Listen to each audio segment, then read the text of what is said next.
चलिए आज हम एक तांत्रिक के कुंडली का वर्णन करेंगे। इनका जन्म 26 अक्टूबर 1983 7:55 सुबह बीकानेर राजस्थान में हुआ है। ये इनका जो कुंडली है वो तुला लग्न की कुंडली है, वृष राशि है।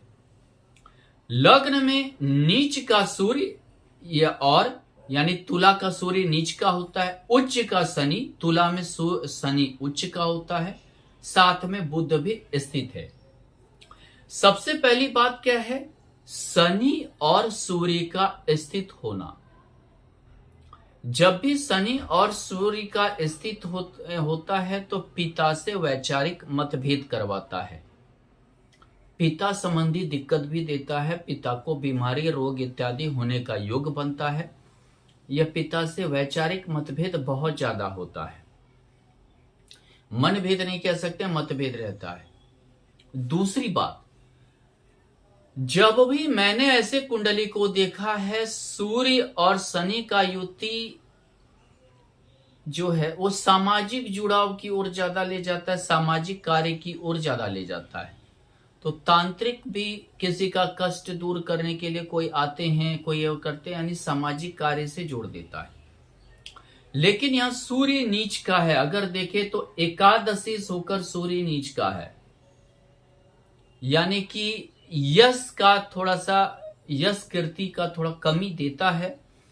लेकिन यहां देखें तो यहां पर शुक्र एकादश भाव में है, यानी लग्नेश एकादशी का राशि परिवर्तन योग है, जिससे कि सूर्य की नीचता कम हो जाता है। अगर किसी भी कुंडली में राशि परिवर्तन योग हो जाए तो क्या होता है, उसकी नीचता कम हो जाता है। लेकिन यहां पर क्या है कि ये जातक बहुत ही महत्वाकांक्षी होना चाहिए। महत्वाकांक्षा इच्छा इनकी जबरदस्त होती है, बहुत ही महत्वाकांक्षी होता है, हमेशा अपने महत्वाकांक्षा के पीछे पड़ा हुआ रहता है। एकादशी महत्वाकांक्षा इच्छा का भाव है, वो कहां चला गया, लग्न में, यानी दिमागी मानसिक परिदृश्य में। और मानसिक परिदृश्य कहां चला गया, इच्छा महत्वाकांक्षा के पीछे, हमेशा इच्छा महत्वाकांक्षा की प्राप्ति में लगा रहता है। दूसरी बात क्या है कि यहां पर अगर देखें तो अष्टमेश शुक्र एकादश भाव में है। अष्टम भाव गुप्त भाव होता है। गुप्त भाव कहने का अर्थ है गुप्त विद्या, गुप्त ज्ञान, गुप्त धन इत्यादि का। गुप्त विद्या क्या हुआ, तंत्र विद्या भी एक गुप्त विद्या है। वो कहां चला गया, आय के भाव में, यानी कि गुप्त विद्या से इन्हें आय होने वाला है, तंत्र विद्या से इन्हें आय होने वाला है, तांत्रिक होकर भी आय करेंगे। दूसरी चीज क्या हो गया, यहां पर देखें तो यहां पर दशम मेष चंद्रमा अष्टम भाव में चला गया। दशम मेष चंद्रमा, दशम मेष का यानी कि कर्म भाव, आप जो काम करते हैं वो चला गया कहां, अष्टम भाव में।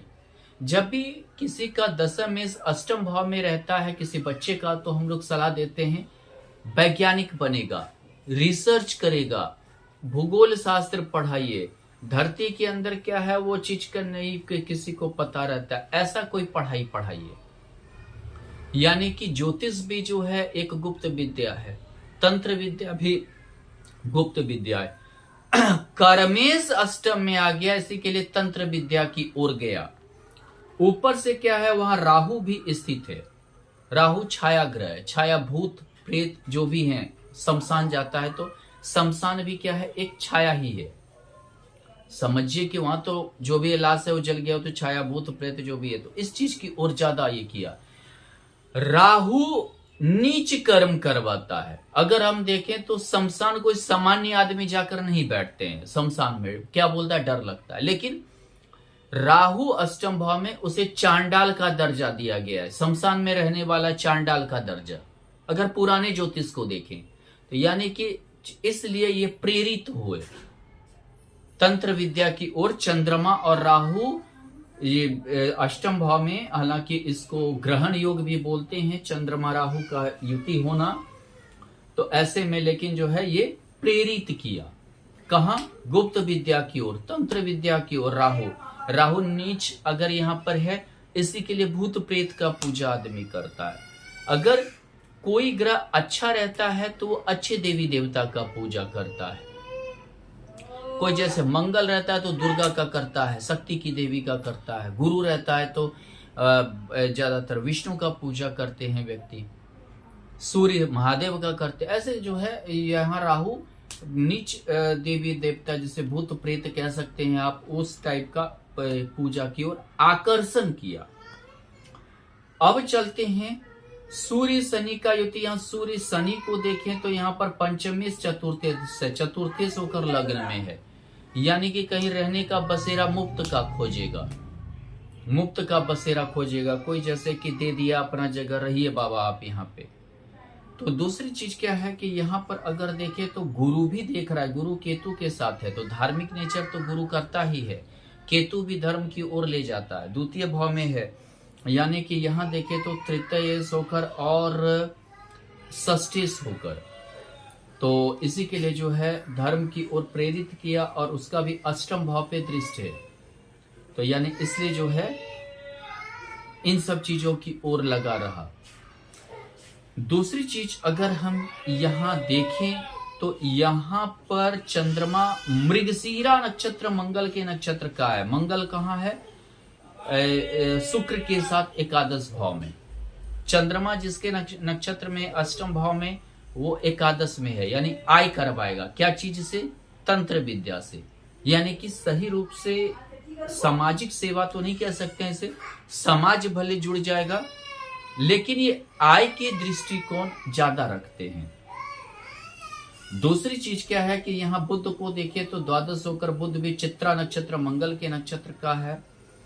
सूर्य स्वाति नक्षत्र राहु का है, शनि स्वाति नक्षत्र राहु के नक्षत्र का है, तो थोड़ा सा गुमराह करता है। राहु लग्न में सूर्य शनि है, राहु के नक्षत्र में, तो थोड़ा सा व्यक्ति को, ऐसे व्यक्ति गुमराह भी करते हैं। ये हो गया आपके घर भूत प्रेत फलाना जो भी हो। दूसरी चीज क्या है, इन्हें स्त्री वर्ग से बचना चाहिए। अब देखिए इनका जैसे कि विवाह का योग, लेकिन वैवाहिक संबंध अच्छा नहीं गुजरेगा। अगर विवाह हो भी गया तो वैवाहिक संबंध बहुत ही नीरस गुजरेगा, डिवोर्स हो जाएगा, अलग थलग रहेंगे। लेकिन मंगल शुक्र यहाँ सप्तमी से मंगल एकादश भाव में है, स्त्री का आय करवा देता है। आय यानी हर चीज का आय, सिर्फ रुपया पैसा नहीं, घर द्वार गाड़ी घोड़ा धन दौलत सभी का आय। स्त्री का आय यानी इनके जीवन में दूसरे भी स्त्री से संबंध हो सकता है, बनने लगे या ही होने लगे।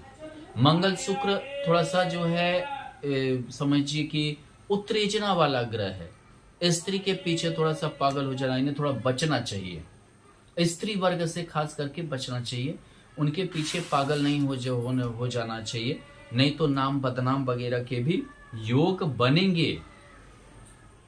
दूसरी चीज क्या है कि यहां पर अष्टमीश यानी सप्तमीश अष्टमीश का युति है एकादश भाव में।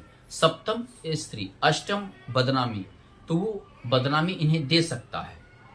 दूसरी चीज को अगर देखें तो नवमांश कुंडली में सप्तम भाव में मंगल शुक्र बैठा है, यानी सप्तमेश मंगल यहाँ कहाँ हो गया? नवमांश में सप्तम भाव में। हो सकता है दो सब मंगल शुक्र यहाँ भी युति है, बराबर बल है, दोनों एक ही नक्षत्र में है, तो इन्हें स्त्री वर्ग से बचना चाहिए, नहीं तो इन पे मतलब कि समझिए आरोप लग सकता है, रेप का आरोप लग सकता है, बलात्कार का आरोप लग सकता है, कोई स्त्री जो है छिड़कानी का आरोप लगा दे, ऐसा लग सकता है। इनकी शनि की महादशा, इसी के लिए ये घर द्वार से जो है दूर की परिस्थिति वो बनेंगे। शनि राहु के नक्षत्र में, राहु कहाँ है? अष्टम भाव में, यानी कि इन्हें शमशान जाना पसंद होगा, इन्हें भूत यहाँ जाना पसंद होगा, इन्हें ज्यादा मतलब कि रुद्राक्ष सारा पहनना पसंद होगा। और शनि की महादशा में शनि की अंतरदशा है तो ज्यादा मतलब इस चीज की ओर प्रेरणा मिलेगा। तो इन्हें जो है इन सब चीजों से थोड़ा सा ध्यान रखना चाहिए। धन्यवाद।